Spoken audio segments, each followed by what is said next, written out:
Star उत्सव पर देखिए आपके चहीते शोज अब से डीडी फ्री डिश पर।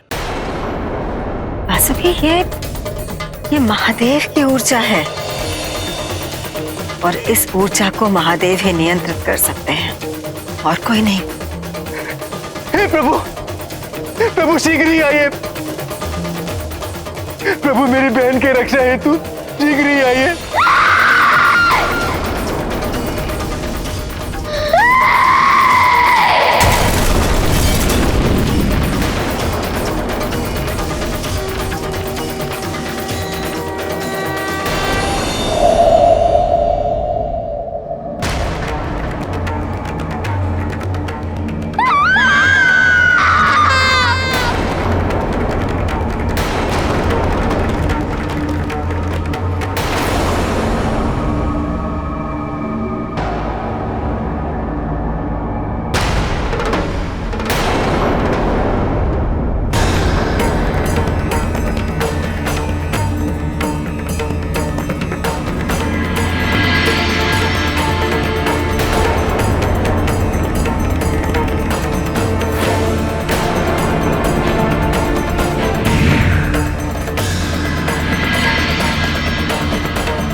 हम इतने समय से आड़ी की प्रतीक्षा कर रहे हैं, किंतु अभ्यास के लिए अब तक नहीं आया।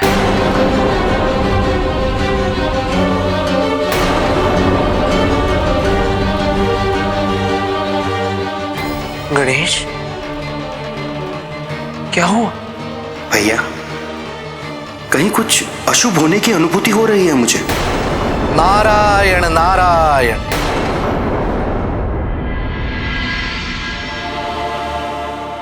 प्रणाम देवर्षि।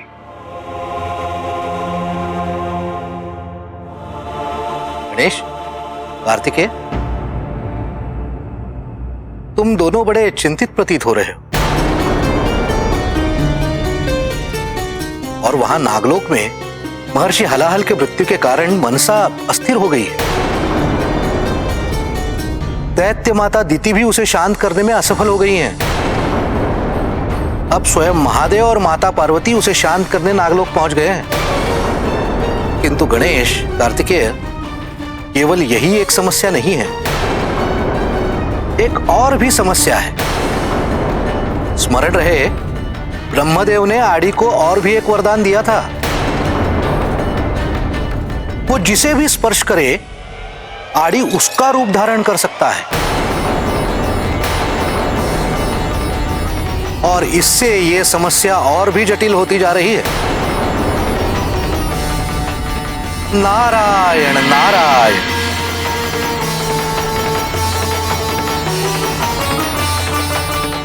गणेश, पिताजी और मां की अनुपस्थिति में हमें कैलाश लौटना चाहिए। नहीं भैया, आप कैलाश प्रस्थान कीजिए। मैं यहाँ आड़ी की प्रतीक्षा करता हूँ, अन्यथा उसे हमारी अनुपस्थिति का कारण ज्ञात नहीं होगा। उचित है।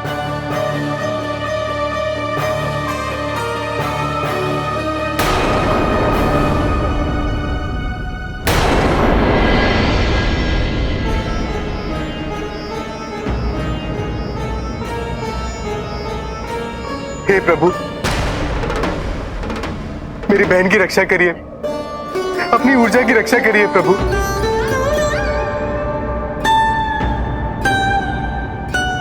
मनसा के इस प्रकार अनियंत्रित होने से एक विकट संकट उत्पन्न होने वाला है।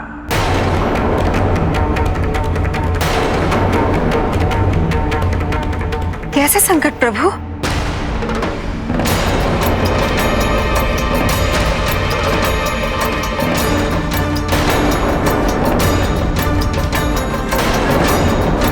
मनसा के क्रोध से उसके शरीर में जो ऊर्जा उत्पन्न हो रही है,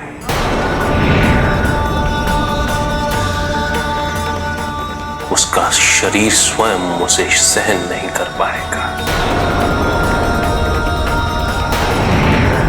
और परिणाम स्वरूप यदि उसका ध्वंस होगा तो ये अनर्थकारी सिद्ध होगा।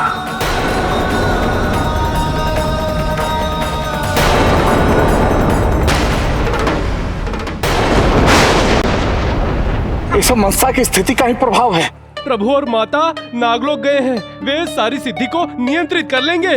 किंतु कुमार कार्तिकेय, प्रथम पूज्य गणेश और नंदी कहाँ हैं? वो तीनों आरडी को प्रशिक्षण देने गए हैं।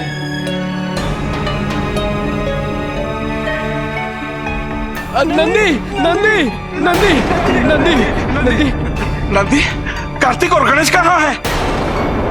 नंदी, क्या हुआ? सब ठीक तो है ना नंदी? बोलो बोलो नंदी, बोलो, सब ठीक तो है ना? नंदी, क्या हुआ नंदी? तुम कुछ बोलते क्यों नहीं? मूर्खो, ये केवल मेरा ही कार्य नहीं, मैं अकेला ही गणेश का ध्यान रखूं। तुम सब क्या करते रहते हो? मेरा मार्ग अवरुद्ध ना करो, जाने दो मुझे। नहीं नंदी, ये क्या कर रहे हो तुम? बोलो नंदी, बोलो, कुछ तो बोलो नंदी, ये क्या?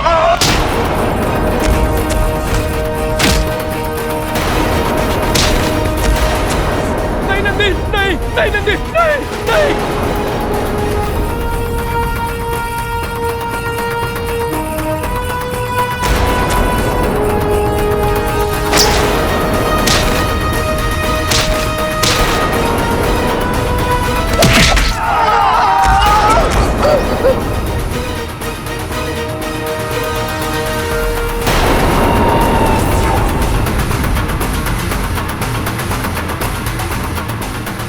ये तुम्हें क्या हो गया नंदी? कैलाश की गरिमा के बारे में तुमसे अधिक भला कौन जानता है?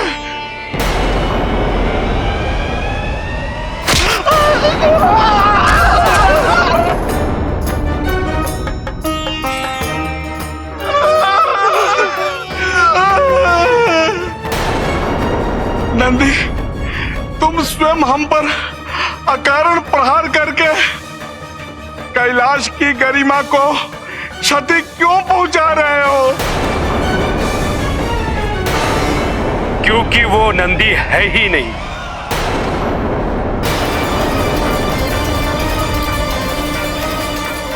इधर भी नंदी, उधर भी नंदी, दो नंदी।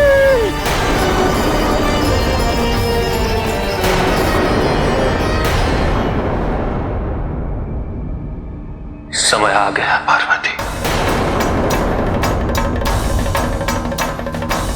मनसा में अवस्थित पंच महाभूतों को स्थिर व शांत करने का। उसके लिए पुरुष और प्रकृति को एक होना होगा।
किसी भी पिंड में पंच तत्वों के बीच असंतुलन दैविक, भौतिक,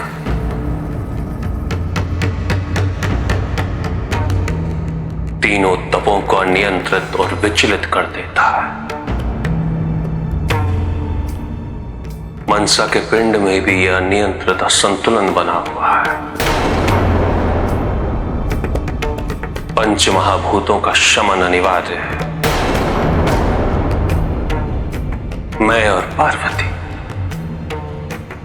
पंच महाभूतों से शांत और संतुलित होने का निवेदन करते हैं।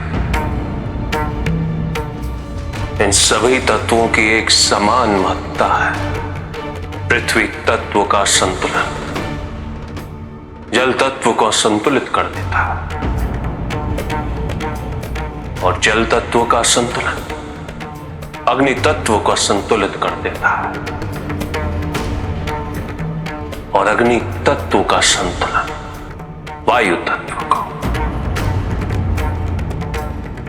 और वायु तत्व का संतुलन आकाश तत्व को और आकाश तत्व का संतुलन अगले असंतुलित तत्व को जन्म देता है।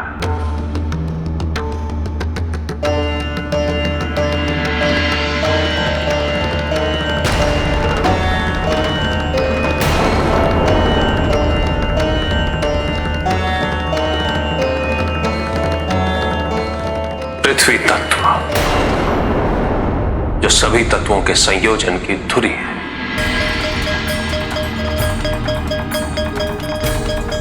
पृथ्वी तत्व को शांत और संतुलित बनाए रखने के लिए जल तत्व अति आवश्यक है। हम उसके संतुलन हेतु जल तत्व को स्थापित करते हैं।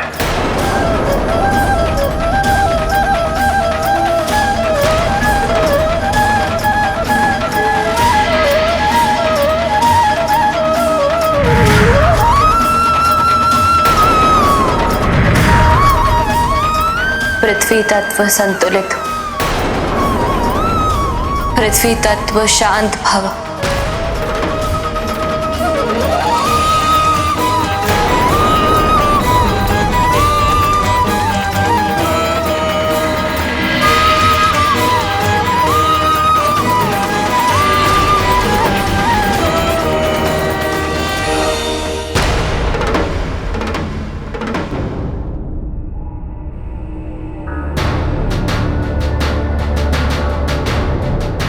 ये तुम्हारे जीवन की सबसे बड़ी भूल सिद्ध होगी।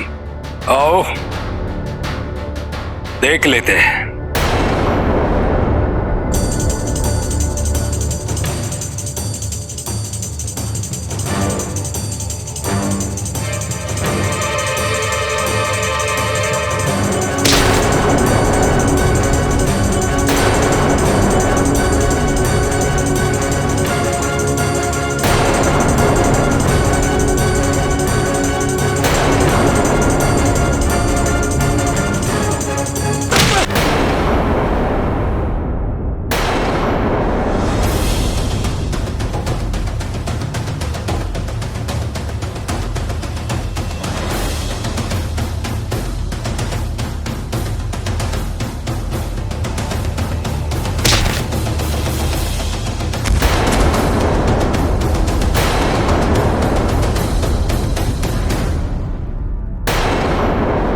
ये कैसा मायाजाल है।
आड़ी?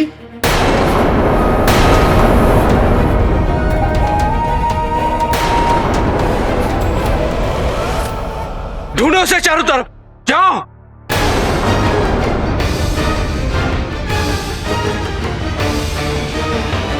गणेश कहाँ है?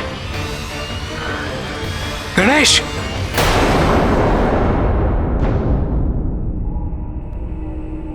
इसी बात का भय था मुझे। अब आड़ी गणेश पर आक्रमण करेगा। मूर्ख को ज्ञात भी है कि वो क्या कर रहा है। यदि वो सोच रहा है कि ये उसकी विजय है, तो ये विजय क्षणिक है, मात्र कुछ क्षणों की।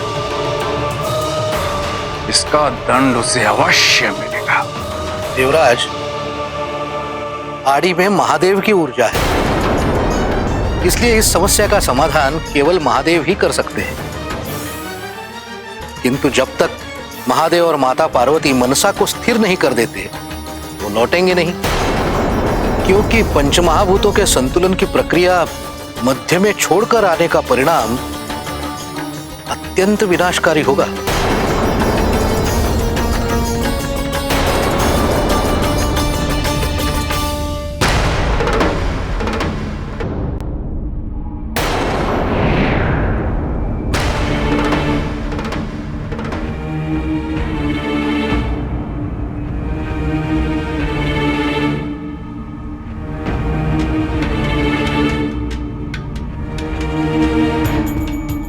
जल तत्व किसी भी पिंड की तरलता, आर्द्रता और जीवनता के लिए अति आवश्यक है।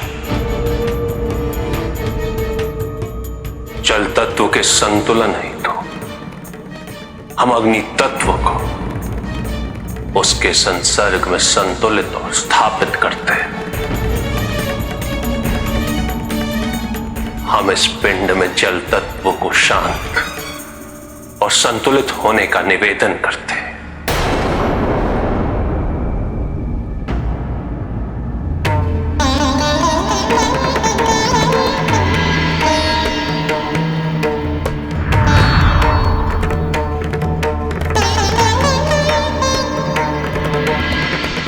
जल तत्व संतुलित हो, जल तत्व शांत भव।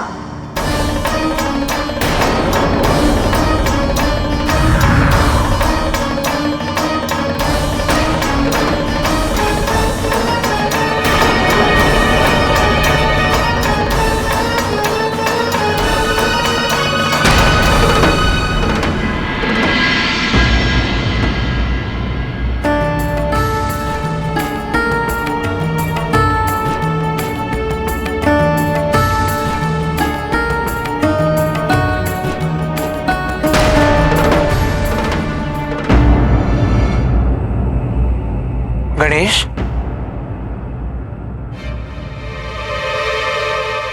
आड़ी से भेंट हुई? आड़ी से? हाँ गणेश, तुम्ही ने तो कहा था कि तुम आड़ी की प्रतीक्षा करोगे, उसे सूचित करोगे कि हम कैलाश लौट आए। हाँ हाँ, प्रतीक्षा। मैं प्रतीक्षा कर रहा था उसकी, किंतु ये आड़ी भी पता नहीं कहाँ रहता है। मैंने सोचा उस मूर्ख के लिए अपना समय व्यर्थ क्यों करूं, इसीलिए चला है। गणेश, मैं सोच रहा था कि जिस अशुभता की तुम बात कर रहे थे, कहीं वो आड़ी से संबंधित तो नहीं? आड़ी से? नहीं नहीं भैया, वो तो हमारे समीप है, हमारे साथ है। यदि उसके कारण होती तो मुझे अवश्य ज्ञात हो जाता। उचित है। वैसे भी मुझे नहीं लगता कि उसकी मंशा कुछ अनुचित करने की है, और यदि होती तो क्या वो इस अवसर का लाभ नहीं उठाता? जबकि मां और पिताजी दोनों ही कैलाश पर नहीं है। वो तो यहां केवल पिताजी का शिष्य बनने आया है। उसने हमें गुरु मानकर शिवलिंग भी भेंट की है। और ब्रह्मदेव ने आड़ी को और भी एक वरदान दिया था, वो जिसे भी स्पर्श करे आड़ी उसका रूप धारण कर सकता है।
कार्तिकेय, महादेव और मां पार्वती कैलाश में नहीं है। ऐसे अवसर को मैं व्यर्थ कैसे जाने दूं? अब गणेश को भी शांत कर दूं तो कैलाश मेरा।